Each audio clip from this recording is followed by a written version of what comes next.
Marx and Nietzsche, How Art Can Save Us. By Jonas Sika. In the foreword to his first book, Friedrich Nietzsche called art the highest task and the true metaphysical activity of this life, a claim which set the tone for his entire philosophical career. But the ambitiousness of this view of art was by no means out of place in the German philosophy of Nietzsche's time, and Karl Marx, a thinker whose name is rarely associated with aesthetics, in fact shared this ambition. Both philosophers found aesthetic activity inseparable from a genuine human existence. Towards the end of the 18th century, German philosophy was undergoing a revolution.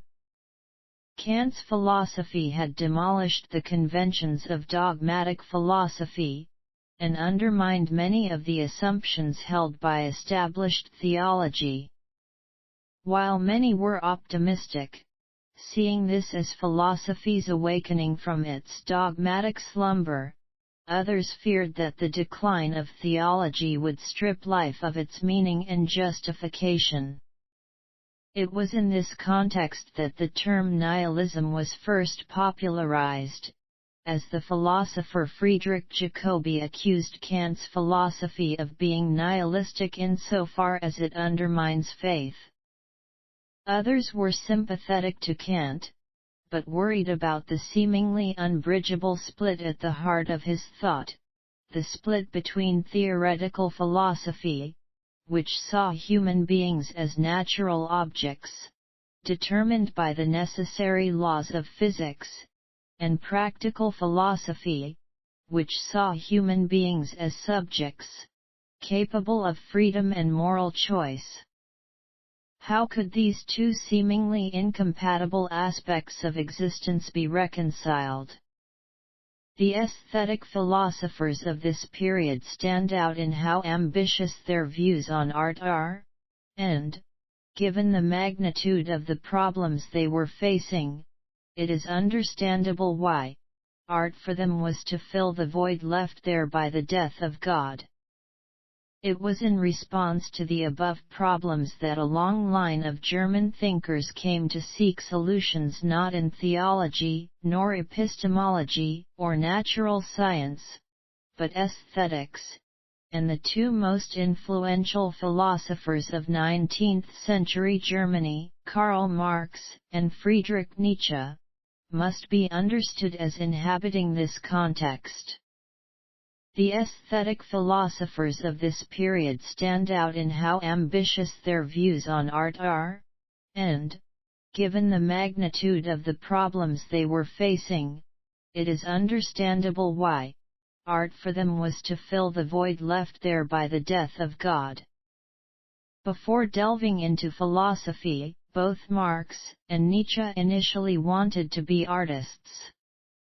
Nietzsche's main passion was music, and he wrote compositions from his teenage years all the way to the last decade of his sane life, while Marx wanted to be a romantic poet. Some of his earliest available writings are of poetry, and as a young student, he wrote 3 books of poetry to his wife Jenny. Although they came to find their lasting mark elsewhere, art never ceased having immense importance to them, not only as a hobby and interest in their personal lives, but as an aspect of their philosophical writings too. Nietzsche famously proclaimed that only as an aesthetic phenomenon is existence and the world eternally justified. He believed that, in the absence of a God, only art could justify a world so full of suffering.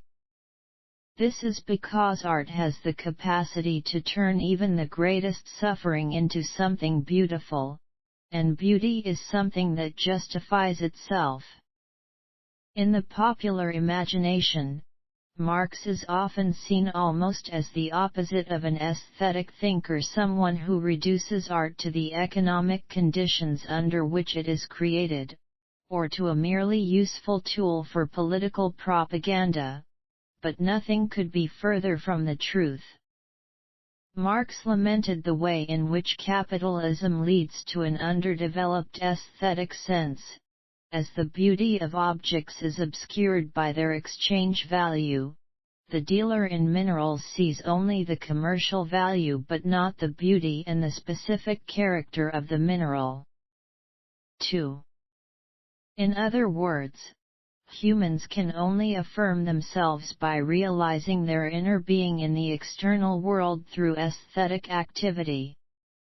Both philosophers looked back to ancient Greece as an idyllic period in art history, although Nietzsche believed that the ancient Greeks had reached their peak in the Homeric period, as things began going south already with Socrates, and the spread of the type of person that Nietzsche referred to as the Socratic man, a type which reaches its peak in modern times. The Socratic man is someone who puts the pursuit of truth above all else, and engages in this pursuit through calm and detached reason, believing that the truth is a cure-all by which we can affirm, justify, or fix the world and all of its ills. By doing this, the Socratic man devalues the aesthetic sense, which cannot be adequately accounted for by reason, and thereby denigrates the only possible means by which life could be justified: artistic beauty. Not only was aesthetic activity credited with the capacity to affirm life, it was also seen by many German thinkers as a means by which to make the human being, and by extension philosophy, whole again. Here it is helpful to turn to the German romantic Friedrich Schiller. Today, he is more often remembered as a poet and playwright, known for writing the Ode to Joy, used in Beethoven's Ninth Symphony, as well as The Robbers, an influential tragic drama. In his time, however, he was just as influential as a philosopher, who, with writings such as On the Aesthetic Education of Man, presented one of the most ambitious philosophies of art of his time. Not only was his work crucial in the development of German idealism after Kant, he was an influence on both Marx and Nietzsche. Schiller attributed to art the power to unify the oppositions set up by Kantian philosophy, reconciling theory and practice, freedom and necessity, reason and the senses, matter and spirit, subject and object. This is because, in aesthetic activity, one takes up ideas derived from spirit, and in creating the artwork, embodies them in matter. The canvas used for painting, or the block of marble used for sculpting, for example, are material, passive objects, determined by necessity, natural laws, and yet, through artistic production, they come to express spiritual, active ideas, determined by human freedom. A human being's inner life is realized externally, the objective is imbued with the subjective. Thus, art reconciles what seemed to be opposed, and thus makes the human being whole again. Art, for Schiller, is the appearance of human freedom. Through this change of focus, Marx and Nietzsche were able to expose the underlying conditions of artistic creation, psychological ones for Nietzsche, and economic ones for Marx, which made them better suited to seek the conditions under which art could truly flourish. It is highly likely that Marx was drawing from precisely this philosophy when he wrote in his 1844 economic and philosophic manuscripts that man therefore also forms things in accordance with the laws of beauty. Schiller's influence is particularly clear when Marx writes that only through the objectively unfolded wealth of human nature is the wealth of the subjective human sensibility either cultivated or created, a musical ear, an eye for the beauty of form, in short, senses capable of human satisfaction, i.e., sensing universality in empirical individuality. 2. There are clear traces of this same influence in Nietzsche, when he says that a person in a state of artistic freedom transforms things until they reflect his own power, until they are the reflexes of his perfection. In other words, humans can only affirm themselves by realizing their inner being in the external world through aesthetic activity. Another notable similarity between the two thinkers is that they both viewed art not primarily from the point of view of the spectator, as was common at the time, but the point of view of the creator. Nietzsche wrote that Kant, like all philosophers, just considered art and beauty from the position of spectator, instead of viewing the aesthetic problem through the experiences of the artist, the creator, and thus inadvertently introduced the spectator himself into the concept beautiful.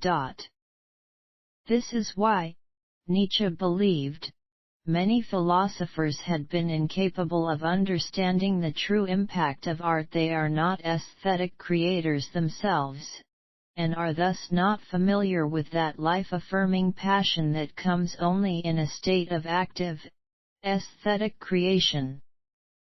Through this change of focus, Marx and Nietzsche were able to expose the underlying conditions of artistic creation, psychological ones for Nietzsche, and economic ones for Marx, which made them better suited to seek the conditions under which art could truly flourish. It should be noted that, for Marx as for Nietzsche, aesthetic activity is not confined to literal works of art, such as you could place in a gallery. Rather, their ideal is to approach life itself in an aesthetic manner. As Nietzsche put it in The Gay Science, we should learn from artists while otherwise being wiser than they. For usually in their case this delicate power stops where art ends and life begins. We, however, want to be poets of our lives. Nietzsche would emphasize that by reflecting on our lives as art pieces, we can see them as beautiful wholes telling a coherent story. Marx, on the other hand, would emphasize that even when we produce items for practical use, for instance, furniture or clothing, we can design them according to the laws of beauty, and in so doing express ourselves, and see ourselves reflected in the objects we create and among which we live. In either case, the goal is to make life beautiful through our own creative activity. The philosophies of Marx and Nietzsche have undeniably great differences, but they also have crucial similarities that tend to be unnoticed or overlooked in their popular reception. Limiting ourselves to the topic of aesthetics alone, we can already find striking commonalities between them, similarities which could even form the basis for a common project. Both thinkers are critics of modernity, who criticize it for underdeveloping our sense of beauty, and both see liberation as having an irreducibly aesthetic aspect. In creative activity, we realize our inner ideas in the outer world, and when art is realized in life, life is affirmed in art.